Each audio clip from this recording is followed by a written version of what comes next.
만일 하나님이 내가 아는 길로 너를 이끄신다면 유익 없지만, 만일 하나님이 내가 알지 못한 길로 이끈다면, 너는 수백 번 수천 번을 그분과 대화를 하게 되며, 이러한 여행의 결과는 너와 그분 사이에 영원한 기념이 되리라.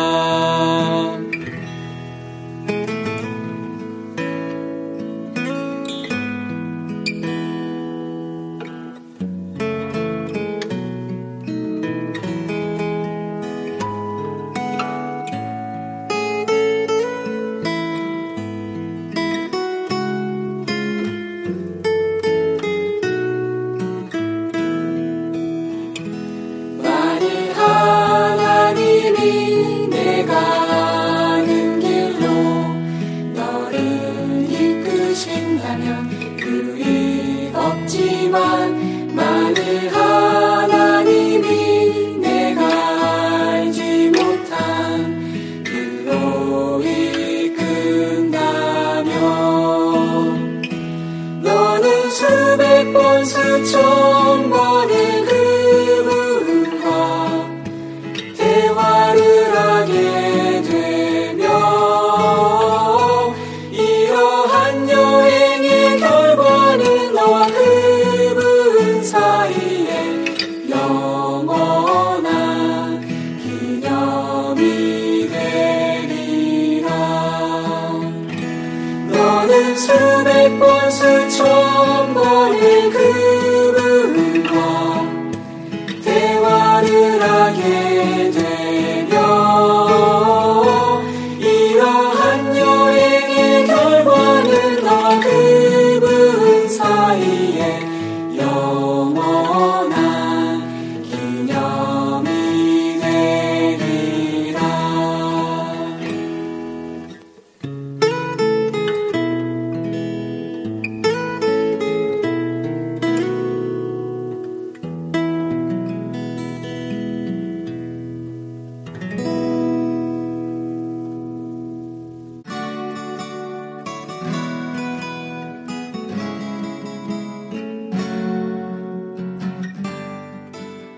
죄의 아들. 전에 아주 돈을 사랑하는 한 사람이 있었습니다. 그는 돈을 손에 쥐기도 전에 마음속으로 그 일을 생각하거나 눈으로 보는 것만으로도 흥미로워했습니다. 어느 날 아들을 낳았는데 부부는 어떤 이름을 지어줄까 하고 의논했습니다. 그는 돈 생각에 이름을 금이라고 했습니다. 1년이 지나 또 아들을 낳았는데 부부는 그를 사랑하며 그에게 은이라는 이름을 지어주었습니다. 다시 1년이 지나자 또 아들 하나를 낳았습니다. 부부는 연속해서 새 아들을 낳자 부담이 너무 커지고 상당히 실증이 났습니다. 그래서 그에게 죄라고 이름을 지어주었습니다. 아버지는 늘 금아 이리 오너라, 은아 어휴 이리 오너라 하며 좋아했습니다. 하루는 아버지가 병이 중하여 곧 세상을 떠나게 되었는데 새아들이 함께 아버지 옆에서 시중을 들었습니다. 아버지는 먼저 금을 향해 내가 곧 죽겠구나. 나는 너와 헤어지기가 아쉬우니 나와 함께 가자꾸나 라고 말했습니다. 금은 아버지, 저는 아직 젊고 더 살면서 큰 일을 하고 싶습니다. 지금 어떻게 아버지를 따라갈 수 있겠습니까? 라고 말했습니다. 아버지는 한숨을 쉬며 은을 향해 내 형이 나와 가기를 원치 않으니 내가 나와 함께 가자꾸나 라고 말했습니다. 그러나 은도 아버지, 저는 더 젊습니다. 저의 앞길은 헤아릴 수 없이 많이 남아있고 많은 사람들은 저를 좋아합니다. 저는 아버지와 가기를 원치 않습니다. 라고 대답했습니다. 아버지는 다시 깊은 한숨을 내쉬었습니다. 그러자 셋째 아들 죄가 말했습니다. 아버지, 안심하십시오. 형들은 아버지와 가기를 원치 않지만 저는 아버지가 어디를 가든지 함께 가겠습니다. 아버지가 살아계실 때는 아버지가 사무실에 가면 저도 사무실에 가고, 아버지가 길에 물건 사러 가시면 저도 아버지와 함께 가고, 아버지가 집에 돌아오시면 저도 함께 돌아오고, 아버지가 거실에 앉으면 저도 함께 거실에 앉고, 아버지가 침실에 가시면 저도 함께 침실에 가며, 아버지가 화장실에 가셔도 저는 아버지를 떠나지 않았습니다.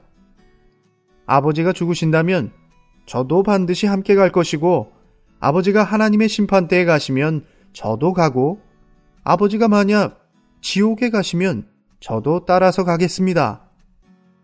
아버지는 너는 나를 따라올 필요가 없다 고 말했습니다. 죄는 저는 반드시 아버지를 따라가겠습니다. 지옥에도 쫓아가고 죽더라도 아버지를 떠나지 않겠습니다. 라고 말했습니다. 여러분, 사람이 죽으면 금과 은은 모두 당신을 따라가지 않지만 오직 죄만은 영원히 당신을 따라갑니다.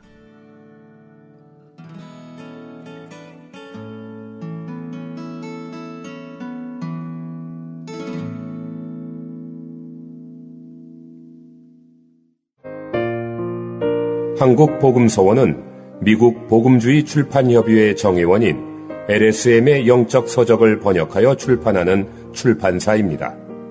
도서 문의는 1600-3191, 인터넷 주문은 www.kgbr.co.kr입니다.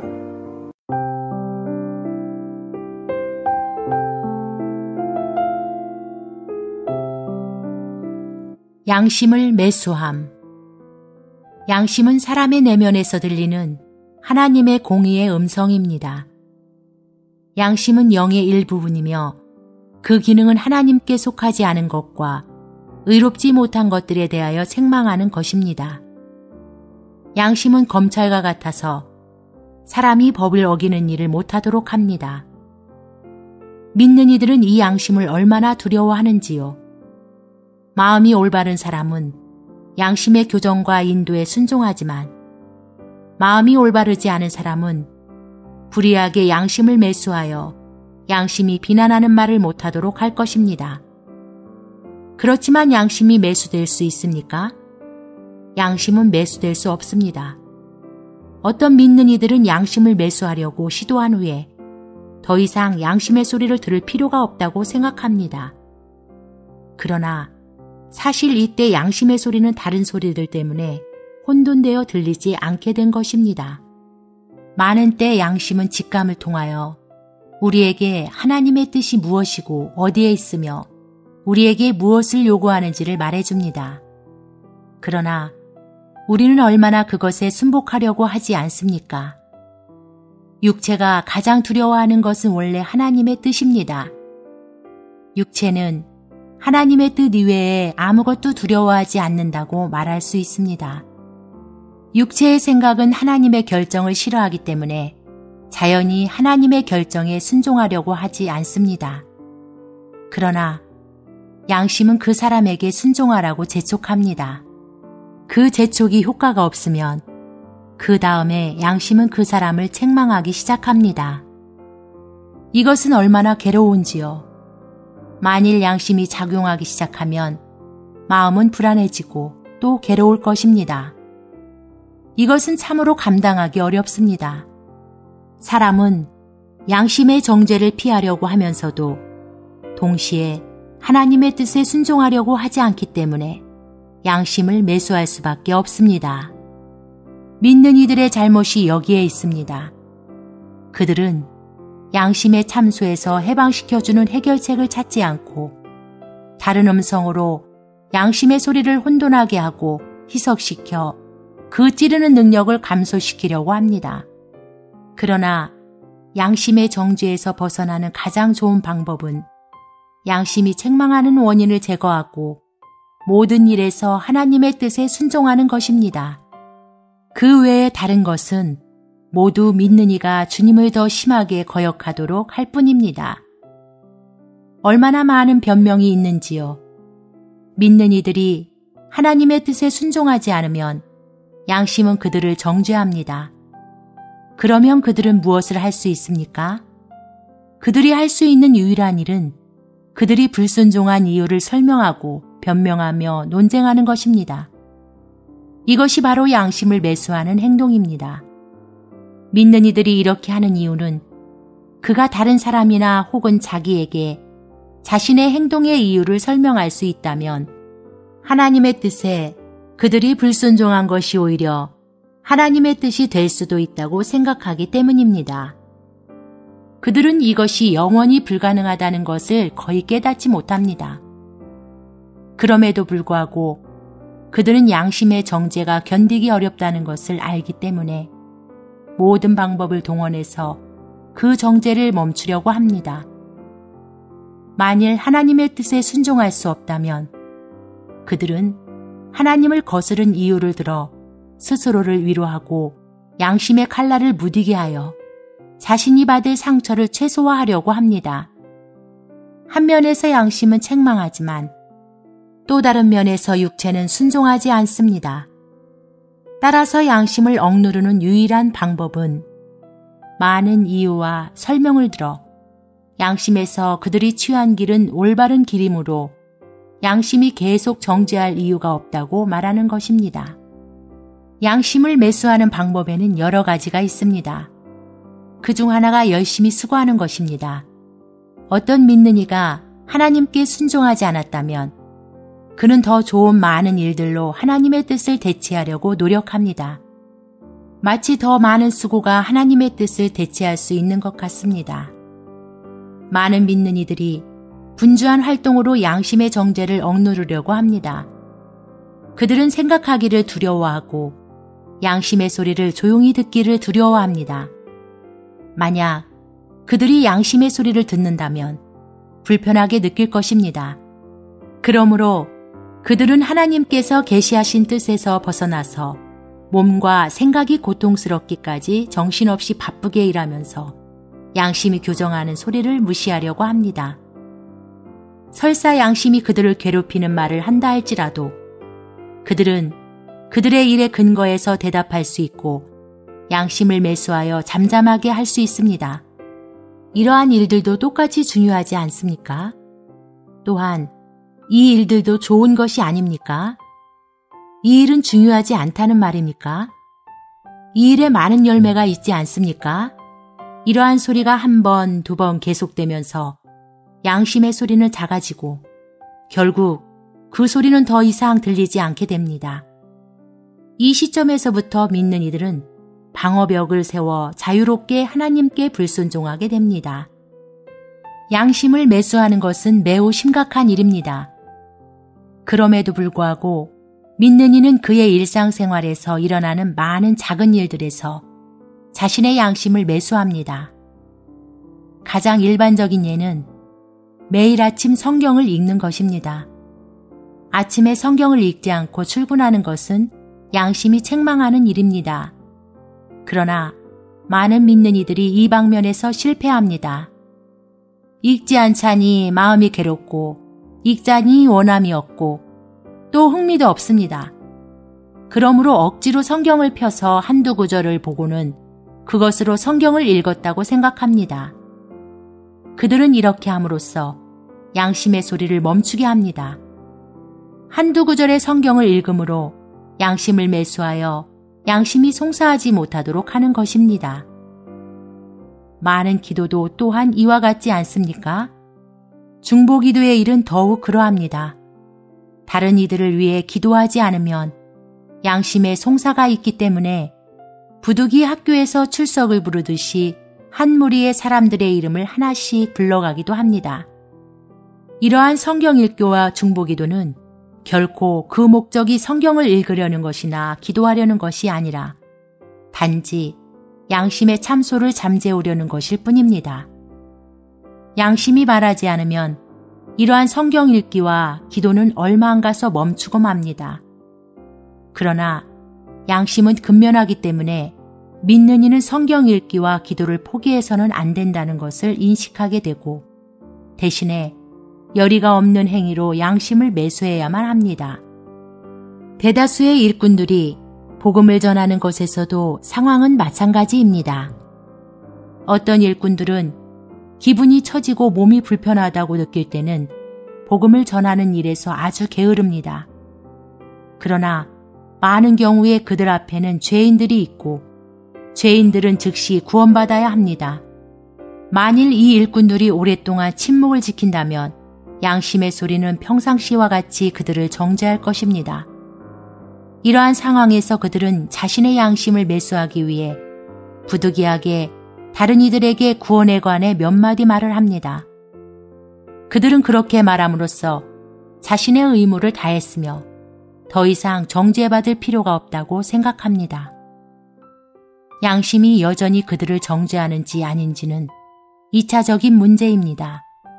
심각한 일은 믿는 이들이 양심의 질문에 내키지 않은 행동으로 답변하려는 것입니다. 그들이 이렇게 부주의한 행동을 할 때 자기 만족감에 빠지고 자신의 의무를 소홀히 하지 않았다고 느끼게 됩니다. 스스로 내린 무죄 판결이 사실 얼마나 많은 경우에 자기를 기만한 것인지요. 이러한 일에 어떻게 하나님의 축복이 있기를 기대할 수 있다는 말입니까?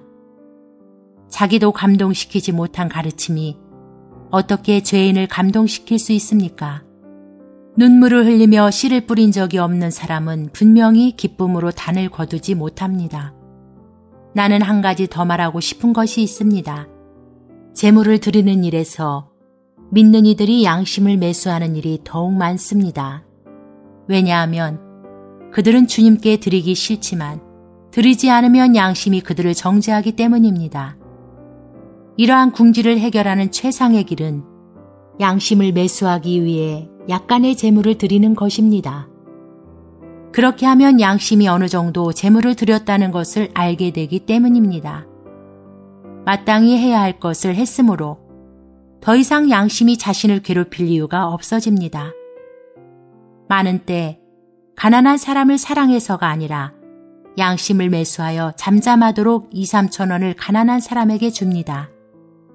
그러나 제물을 드린 결과로 마음이 고통스러운 감동을 받지 않았다면, 다시 말하면 마음이 기쁨을 느끼고 동시에 자신의 육체가 고통을 느끼지 못했다면 우리의 드림은 참된 드림이라고 간주할 수 없습니다. 지금까지 우리는 단지 몇 가지 예를 들었을 뿐입니다.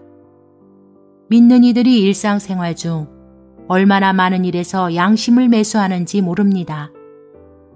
양심과 따지고 논쟁하거나 다른 수단을 사용해서 양심의 요구를 대체해 버립니다. 이러한 일은 이미 너무나 빈번합니다. 이것들은 우리에게 오늘날 믿는 이들의 영적 생활의 본성이 타락했고 피상적이라는 것을 보여줍니다.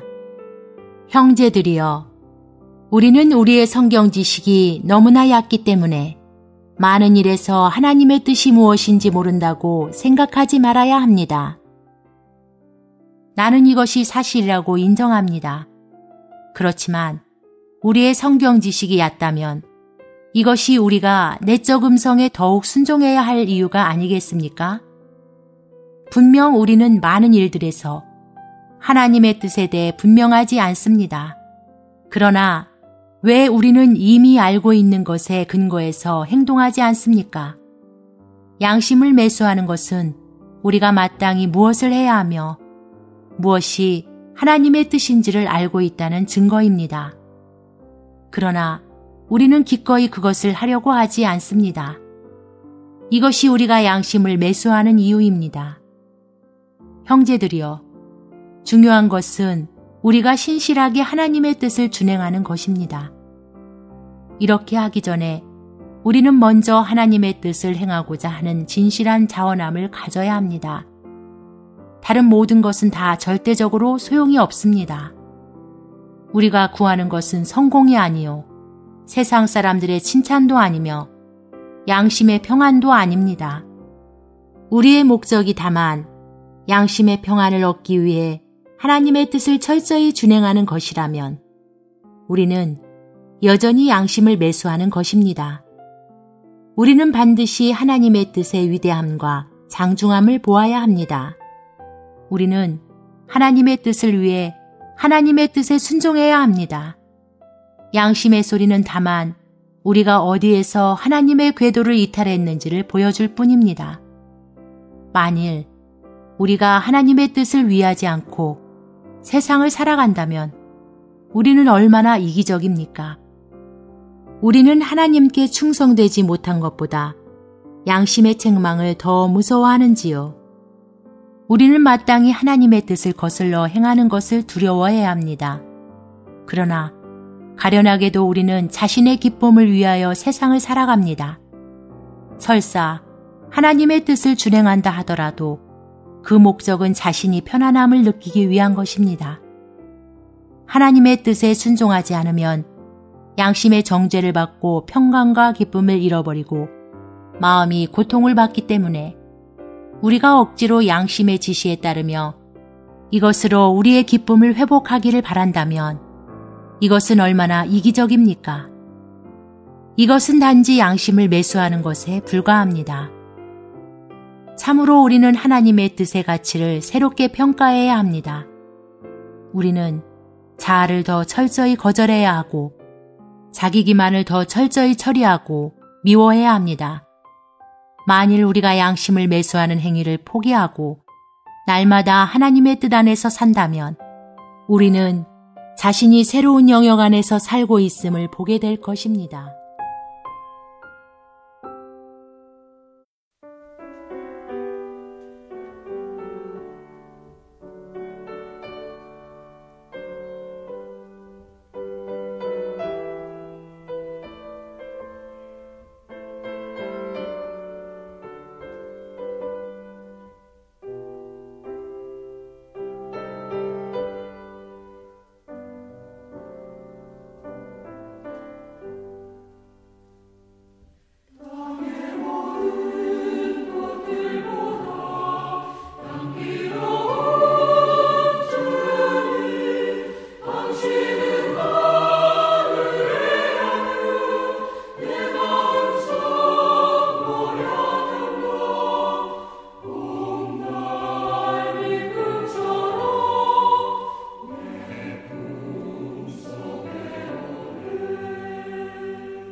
본 메시지가 수록된 도서에 관심 있으신 분들은 인터넷 검색창에 한국복음서원 쇼핑몰 또는 1600-3191로 전화 주시면 감사하겠습니다.